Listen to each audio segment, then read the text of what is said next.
4 returning starters. Lily Carlson will be a 4-year starter for us, 2-year captain. Was the most valuable player in the Suburban League National last year. She's grown a lot physically since the end of last season. I look forward to having a tremendously successful season this year. Kristen Chmielewski, she's a junior. She's a 3-year starter for us. Kristen, 5'11", 6 foot now. She plays both the guard and the forward for us. She was a first-team Suburban League player last year. Been taking a number of college visits already, has a lot of interest. She's going to be a very good player. She's very talented both offensively and defensively. Ellie McCoy, senior for us, point guard. She was honorable mention Suburban League last year.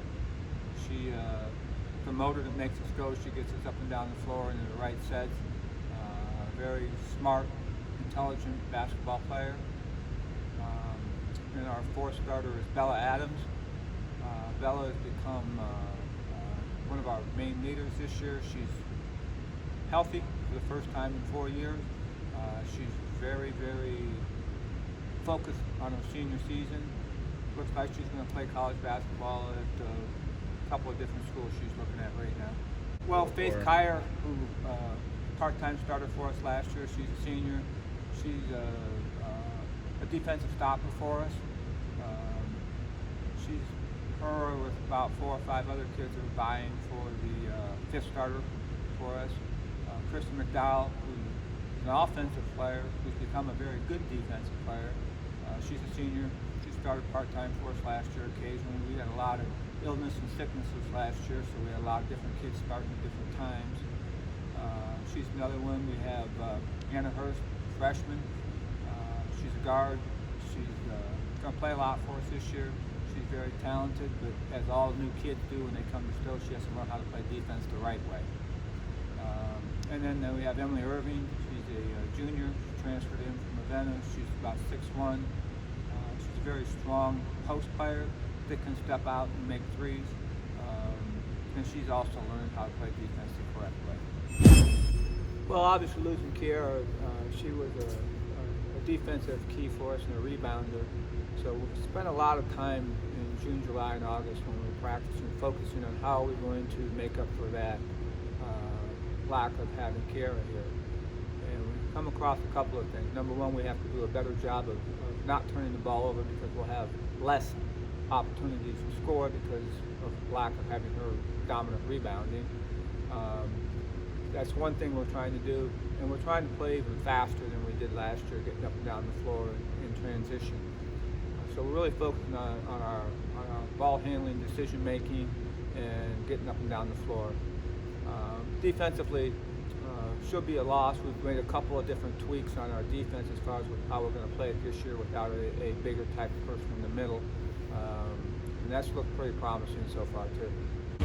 Obviously we want to get further than we did last year.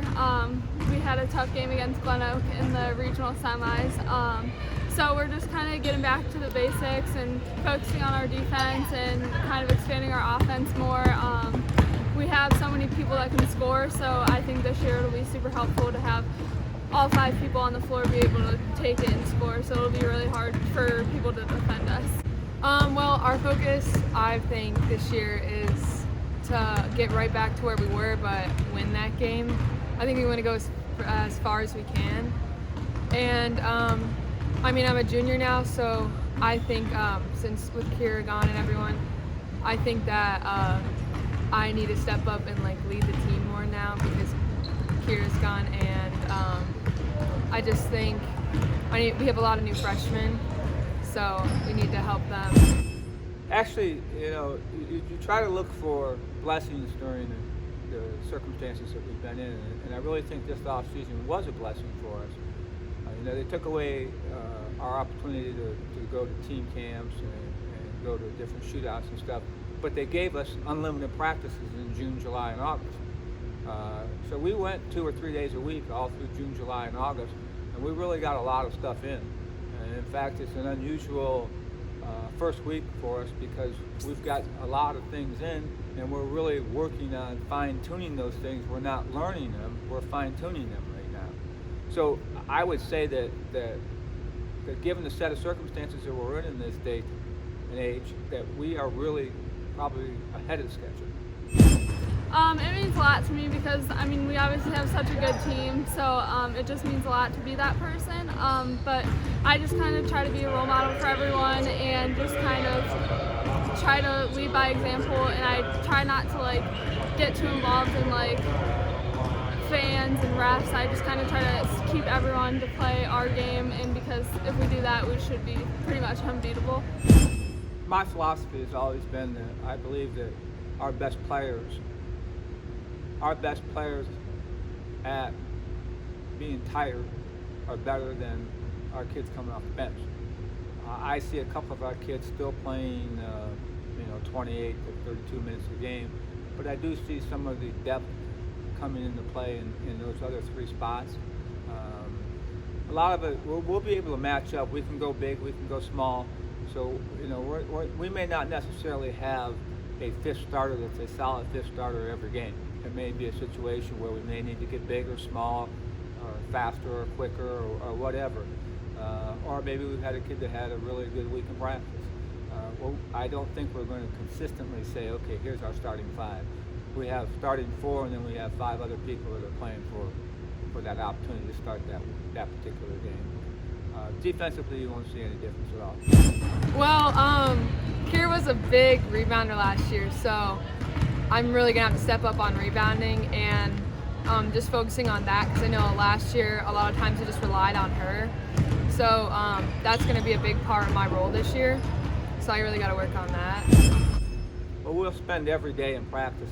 There's several core principles that we have defensively, and those are emphasized.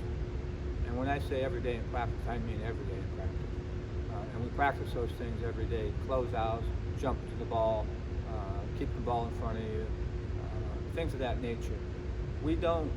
Stow does not have big kids historically.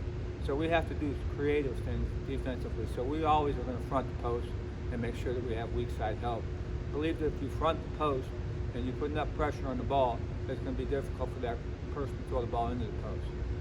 So it's really more of the person guarding the person that's trying to get the ball in the post than it is about our actual post defense. I think that one of our core beliefs is you win and you lose based on your half-court offense and your half-court defense. Sure, we can play against some teams that aren't that strong, and we can press them and we can score 80 or 90 points or whatever, but that's not teaching us anything, that we're not learning anything from that. We have to be able to execute in the half court against good teams. So that's what we're going to do all season long. We're not going to run up the score or try to score a lot of points just because we can press people. Our league is a strong league, but we also have some teams that are struggling at this particular time. So there's no value for us in trying to press bad teams. You get a false sense of confidence. I think last year the only time we were pressed in one game, and that was just near the end of it when we needed to. And we haven't played a lick of zone defense in 22 years, so I don't see that happening either. Well, if you truly have a passion about basketball, when you come into the gym, no matter what kind of day you've had or what kind of problems you have in your own personal life, it's a sanctuary to come into the gym and be able to spend 2 and 2.5 hours with a bunch of other people, players that have the same common interests as you do and the same focus that you do. It's easy here to come in every day, no matter doing it 22 years, because these kids bought into the program, they buy into the things that we believe in, whether it be defense or offense or team culture. They believe the same things that I believe. Definitely taking more shots. I think I passed up a lot of shots last year that I could have taken. Also, just kind of my offensive game, keeping that up and going, and like having more moves to do in games. So I've been working on those in the off season, and especially now in practice, I've been trying to get those better too. You hear all of the horror stories when you talk to other coaches about parents and I'm very sincere when I say this, we've had very, very few problems with parents. It's been years since we've had a major problem with parents. And some of that is maybe, I tell them in a preseason meeting that, if you call me to complain or talk about playing time, I'm going to hang up on you. If you text me, I'm going to delete it. If you email me, I'm going to delete it. We're not going to do that. I'm not going to have a conversation about that, period. And so our parents respect that. And we also believe strongly in alcohol and tobacco abuse. Kids know here that if you get caught with alcohol or tobacco or drugs, that you will serve the mandatory 20% penalty the school has. And me as a coach, my decision will be I'm never going to play in another game. So you can come to practice, put your uniform on, sit on the bench, but you'll never play in a game for me. That'll be my decision. And our administration has told me as long as I tell people that up front, that they'll back me on it. And the funny thing is, in 22 years, we've had zero. And I believe strongly that not naive enough to think that in 22 years, none of those kids never did any of that, but there are very few. I've been there twice before. None of our kids have ever been there before. They've heard about it, but until you have that experience, you don't really realize how special it is. So I'm really glad that this group has the opportunity to do that. The organizers for the Class of the Country let us know early last year that we would probably be at the event. Then they notified me in the spring and said, they gave me a couple of different options of teams that we could potentially play, with Mount Notre Dame being one of them. So I said, we would like the opportunity to compete against Mount Notre Dame. You're right, they're one of the premier teams, not in our state, but in the entire country. And you really got to measure yourself when you have an opportunity to play a team like that. We have absolutely nothing to lose. We're going to go in and we're going to compete, and we're going to play our tails off. Looking forward to the experience, not only of the Classic, but the opportunity to play Mount Notre Dame.